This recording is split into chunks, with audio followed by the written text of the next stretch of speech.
Bonjour YouTube, ici la meilleure des marmottes. On est ensemble aujourd'hui pour cette fois une quatrième épisode des archives d'Hearthstone avec cette fois-ci les decks de légende. En fait, je vais vous montrer à quoi ressemblait la méta lors de la toute première saison légende en décembre 2013. Alors, écoutez, on va présenter tout de suite. Il y avait trois decks à l'époque qui étaient extrêmement forts.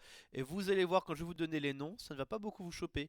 Vous choper, vous choquer et non pas vous choper. Alors il y avait le druide, le mage freeze et le démoniste Zo. Mais qu'est-ce que c'est étonnant! Commençons par le tout premier roulement de tambour qui est le démoniste Zo. Alors qu'est-ce qu'il y avait de différence démoniste Zo? Et ben en fait vous voyez les cartes et ça dit tout. Faut imaginer qu'il y avait que les extensions des cartes de base. T'avais pas Naxxramas, t'avais pas TGT, pas Gobelin et Gnome et tout autre comme ça. Par contre le feu de lame valait 0. Le Diablotin de Flamme était déjà 3-2, Râle d'Agonie. On jouait les petites prêtresses, jeunes prêtresses qui boostaient à la fin des points de vie. Alors il y avait deux versions à l'époque, soit on jouait les jeunes prêtresses là, soit on jouait les petits Diablotins qui étaient 0-1, enfin qui à l'époque étaient 1-1 et qui donnaient un point de vie aux autres créatures. C'était soit l'un soit l'autre, ou des fois même on jouait les deux. Marcheur du vide, bien entendu Sergent Grossier, tout ça on connaît. Là du coup ça commence déjà un petit peu plus à changer sur le défenseur d'Argus qui est 3-3 pour 4 et qui a le même effet. Ça change également sur notre ami le nain sombrefer qui est 4-4 pour 4 et regardez ce qu'il donne. Il donne plus 2 d'attaque à un serviteur. Et ça c'est complètement fumé. On jouait également le roi Mukla à l'époque en fait pour mettre une énorme pression notamment avec la pièce parce que c'était très dur à gérer. Pas encore grand monde jouait forcément un Big Game Hunter pour faire banane banane plus Big Game Hunter. Donc voilà, donc en fait on avait un jeu qui était déjà un petit peu comme maintenant avec plein de petites cartes, mais des cartes plus faibles, parce qu'à l'époque du coup on était obligé de jouer aux jeunes prêtresses, les cuillères d'argent, les dragons féeriques, qui étaient bien moins solides, c'était beaucoup plus un zoo agressif, là où maintenant les démonistes ça joue au Fneu Ruby, hein, ça joue le petit chef de gang de la Bienblota, etc., etc. Donc depuis le jeu s'est amélioré. Depuis le jeu, je suis amélioré depuis. Alors ensuite, pour le reste, ça c'était le premier jeu. Donc on voit un jeu bien aggro, bien violent, bien hardcore. Et déjà low cost, car on n'avait qu'une légendaire.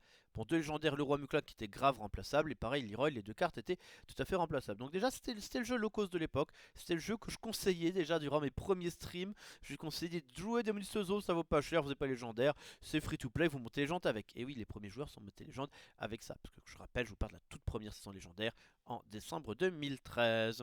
Ensuite, passons au deuxième jeu. Alors, c'est un match free. Je suis désolé de cette decklist, mais je n'ai pas retrouvé de decklist bien grande comme on faisait avant. Alors, qu'est-ce qui change dans le jeu tout de suite? Vous allez le voir dès le bas. Vous voyez déjà deux Pyroblasts, dites what the fuck, et là, Pyroblast valait 8.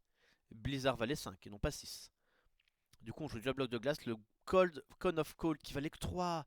Le Frost Nova qui valait 2. C'était clairement le deck de la méta. C'était le deck le plus fort, le plus ouf, qui frustrait tout le monde à l'époque. C'était le Mage Freeze. Parce qu'en fait, il était juste trop épais. On se rappelle plus les ingénieurs novices, hein, mais elles étaient 1-2 et non plus 1-1. Nat Pagel, bah voilà, il faisait piocher à la fin du tour. Enfin, il y a tout.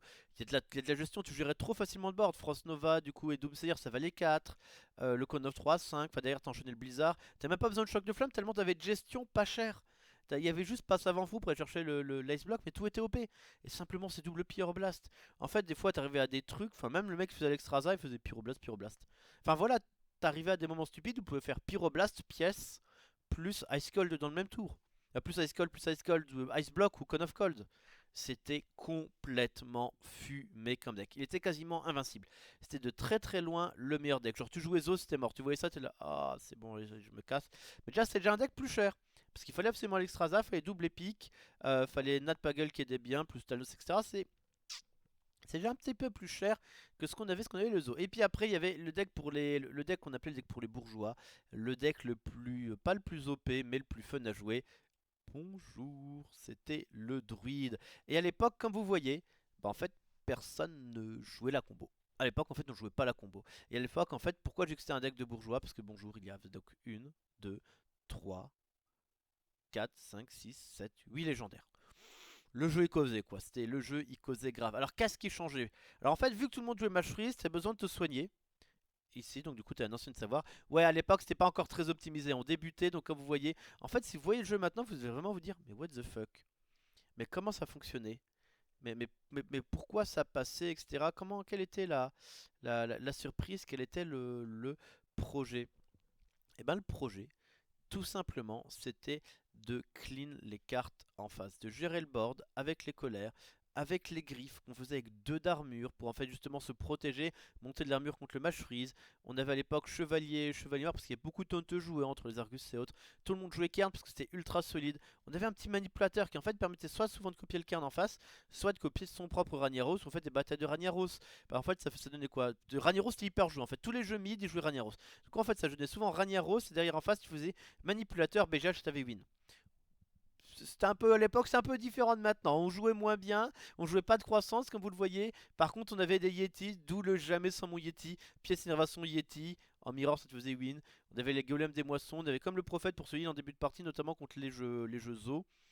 On n'est pas quasiment pas de draw, à part la colère. Bon, après le match de synthèse, après il y avait Natpagel. Natpagel, là, comme je disais, il faisait piocher à la fin, à la fin du tour, donc vous pouvez très bien faire Natpagel et draw tout de suite. Il y avait bien entendu le Super Étincelle OP qui en cri de guerre. Il vous disait quoi, le Super Étincelle OP? Eh ben, il vous disait en cri de guerre, tu choisis la carte en face. Et donc, en fait, c'était l'anti-bet ultra polyvalent.